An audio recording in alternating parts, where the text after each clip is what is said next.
My name is Marazzo. I am an artist and a survivor, and I would just like to take a second to thank Quest Community Health Center in St. Catharines for being amazing and having great staff and helping me so much along my journey.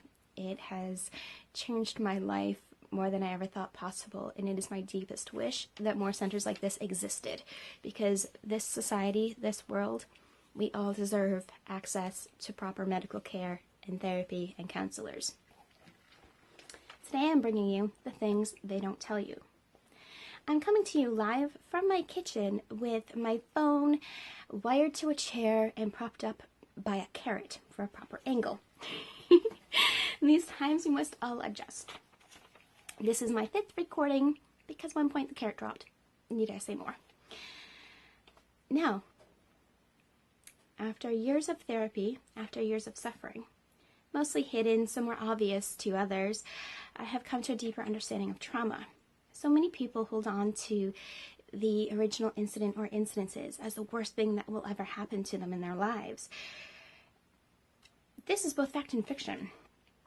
One thing they don't tell you is that by not healing, by being stuck, scared, feeling less than nothing, you do and say things you don't mean. You surround yourself with toxic people because they in some way make you feel wanted, needed, important, validated. You will make excuses when they use you, treat you terribly, talk behind your back, when they break you a little bit more and more every time they hear or see you. Besides, you don't deserve genuine respect or love or safety or the feeling of home. Wrong. You survived. And I am so proud of you for that, for you being able to be here today to watch this. You survived something horrific in your life experience that ripped you apart. It is not the be-all and end-all. One thing they don't tell you is that somewhere along the way, you lost your self-autonomy. You cannot control what happens to you, and brains are jerks. But you are responsible for your healing. It is rough. It can take years. You may have symptoms such as flashbacks, mood swings, anxiety, and depression that can haunt you, but they get easier and easier to manage as time goes on. One thing they don't tell you is that by staying stuck, making purely survival-based decisions of what feels right in the moment, your actions and reactions will make you suffer far more than the incident. The incident was a mere word, sentence, paragraph, chapter, but it is not your whole story. You deserve for it to not be your whole story. One thing they don't tell you is that healing and forgiving yourself for all the damage and extra suffering you put yourself through is harder and harder as time goes on. Are you feeling hurt and hopeless and lost? Don't know where to start? Here is my mantra.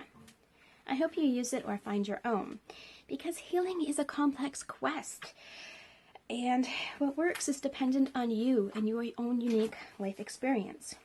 For me, my mantra is they must never win. Giving in to the seductive arms of trauma symptoms, to me at least, means that these horrific individuals win. With an incident or incidences, they created the suffering that you are now carrying. You deserve better.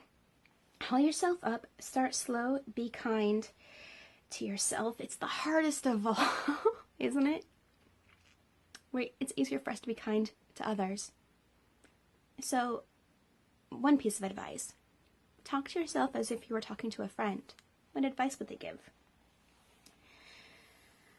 And with hard work, patience, practice, your brain will eventually reroute its neural pathways. All hail brain elasticity.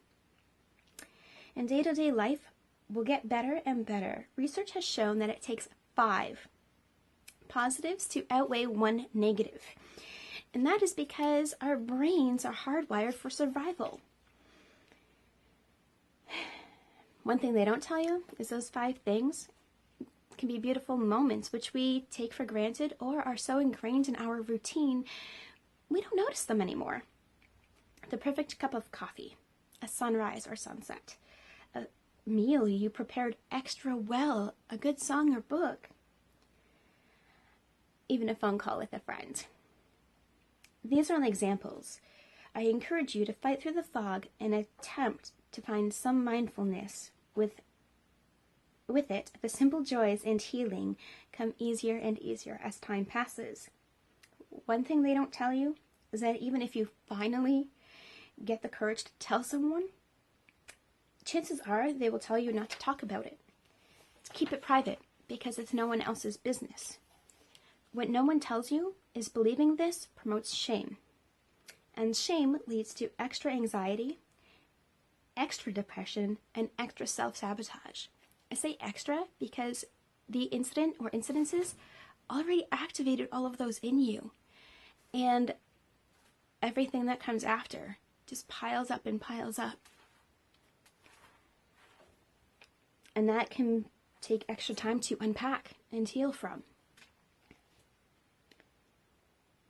What happened to you is not your fault. You should not feel ashamed for the wicked ways of evil people. I don't have time today to go through everything, so I would like to conclude with a seemingly simple challenge in 2 parts. Part 1, take some time, be present. It's harder than it sounds, I know, but please don't give up. And try to discover 5 things that make you happy, or at the very least, make the corner of your mouth rise into a partial grin. Because this leads to this, which is just 2 steps away from laughter, which is a lot better than suffering. Number 2, find a hobby you enjoy. Remember, to do something well, you first have to do it badly, which is why I used to do bad art nights, and I'm thinking about doing them online again. We have to get used to the fact that things take time. And yeah, we're going to make mistakes and do things badly on the way and make trees that look like volcanoes. But after years of practice, you'll be able to draw that tree and smile through a flashback and walk yourself out of a store. So, find a hobby you enjoy. As long as you feel calmer, a bit happier, a bit more content, it's worth it. Also, a hobby does not and should not be a side hustle. Do something purely for you, for your enjoyment, and for your benefit. So please, cook yourself something delicious. Enjoy your drink. Really taste what it is giving you, or really taste what is giving your body energy. Read books, hug yourself often, and remember, you are not alone. This experience, you are stronger. Okay, you're not alone in this experience. You are stronger than you think, braver than you know, and you deserve a life worth less suffering. You may think it is too late, but it isn't. When all that remains of this life is dirt and bones and ash, then it's too late. I'd rather you have a curious life of simple joys than a life cut short of missing the sunrises. Stay safe out there in the wild and never stop fighting for a life you love. Cheers, everyone.